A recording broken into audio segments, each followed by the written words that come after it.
થોડા સમય પહેલાં લાંબા નાક એટલે કે મોટા બોનેટવાળી ટ્રકો રસ્તા પર જોવા મળતી હતી, પરંતુ હવે તે ભાગ્યે જ દેખાઈ રહી છે અને કેબ ઓવર ટ્રક્સ એટલે કે ફ્લેટ બોડીવાળી ટ્રકો દ્વારા બદલવામાં આવી છે।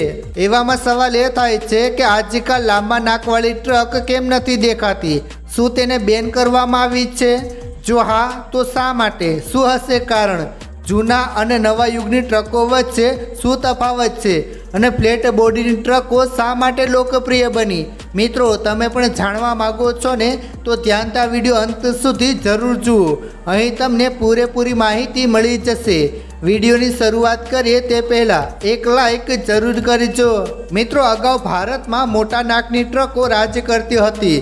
તેમનું બોનેટ ઘણું મોટું હતું અને ગામથી શહેર સુધી તેમનું જ વર્ચસ્વ હતું। જોકે સમય બદલાયો અને હવે પોઇન્ટેડ બમ્પરવાળી ટ્રકોને ફ્લેટ ડિઝાઇનવાળી ટ્રકો દ્વારા બદલવામાં આવી છે। હવે મોટા બોનેટવાળી ટ્રકો ભાગ્યે જ જોવા મળે છે, પરંતુ એવું તે શું થયું કે મોટા નાકવાળી ટ્રકોનો ક્રેઝ ઓછો થયો અને કેબ ઓવર ટ્રક એટલે કે ફ્લેટ બોડીવાળી ટ્રકનો ઉપયોગ વધ્યો? મિત્રો, વર્ષો સુધી મોટા બોનેટવાળી ટ્રકો ભારતના રસ્તાઓ પર રાજ કરતી હતી। મોટી ડિઝાઇન અને લાંબા હૂડ સાથે તેઓ શક્તિ અને પ્રભાવનું પ્રતીક હતા। જ્યારે આ ટ્રકો દેશના એક ખૂણેથી બીજા ખૂણે માલ સામાન લઈ જતી, સાંકડી શેરીઓ અને ઉબડખાબડ વિસ્તારોમાંથી પસાર થતી, ત્યારે તેમની ભવ્યતા જોવા જેવી હતી। ઉપરથી ડ્રાઈવરોએ ટ્રકોને સજાવવામાં કોઈ કસર છોડી ન હતી। જેમ જેમ સમય વીતતો ગયો તેમ તેમ એક પરિવર્તન આવવા લાગ્યું, એક પરિવર્તન જેણે ભારતના ટ્રકિંગ કલ્ચરને બદલી નાખ્યું। જૂના અને નવા ટ્રક વચ્ચે તફાવત। મિત્રો, આ બે પ્રકારની ટ્રકો વચ્ચેનો સૌથી મોટો તફાવત તેમની ડિઝાઇનમાં છે। મોટા બોનેટવાળી ટ્રકમાં ડ્રાઈવરની કેબિનની સામે એન્જિનનો ડબ્બો છે, જેમાં આખો એન્જિન કમ્પાર્ટમેન્ટ હોય છે। આવી ટ્રકોને સામાન્ય રીતે લાંબી નાક અથવા પોઇન્ટેડ બમ્પરવાળી ટ્રક કહેવામાં આવે છે। નવી ટ્રકમાં ડ્રાઈવરની કેબિનની નીચે એન્જિન હોય છે, જ્યારે જૂની ટ્રકમાં કેબિનની સામે એન્જિન હોય છે।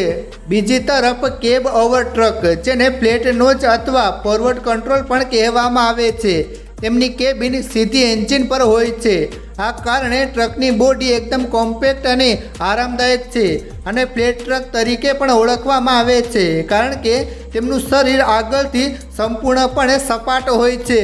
અકસ્માતો અટકાવે છે। મિત્રો, ભારતમાં ફ્લેટ ડિઝાઇનની ટ્રકોની લોકપ્રિયતામાં વધારો થવાનું કારણ તેમની સારી ગતિશીલતા છે। એવા દેશોમાં જ્યાં રસ્તાઓ ઘણીવાર સાંકડા અને ભીડભાડવાળા હોય છે, આ ટ્રકો સુસ્ત જગ્યાઓમાંથી સરળતાથી નેવિગેટ કરે છે। તેમની કેબ ઓવર ડિઝાઇન સાથે આ ટ્રક ડ્રાઈવરોને આગળ સ્પષ્ટ દ્રશ્ય પ્રદાન કરે છે। મોટા નાકવાળી ટ્રકોમાં આગળના બમ્પરને કારણે આગળ જોવામાં થોડી મુશ્કેલી પડે છે। આનાથી ફ્લેટ બોડી ટ્રકો ભીડભાડવાળા રસ્તાઓ અને તીક્ષ્ણ વળાંકો પર વિશ્વાસપૂર્વક આગળ વધી શકે છે।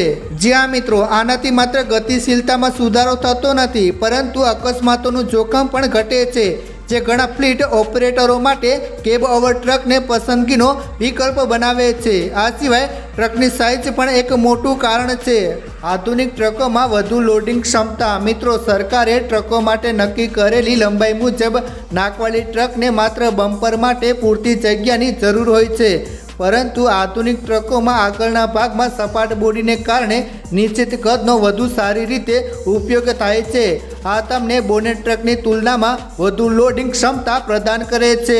મિત્રો, તમને કઈ ટ્રક સૌથી વધુ સારી લાગે છે? બોનેટવાળી કે બોનેટ વગરની? નીચે કમેન્ટ કરીને જરૂર જણાવજો અને જેમ બને તેમ આ વિડીયો શેર કરો, લોકોને દેખાડો, જેથી બધાને જાણ થાય કે આ ટ્રક શા માટે બંધ થઈ। ધન્યવાદ।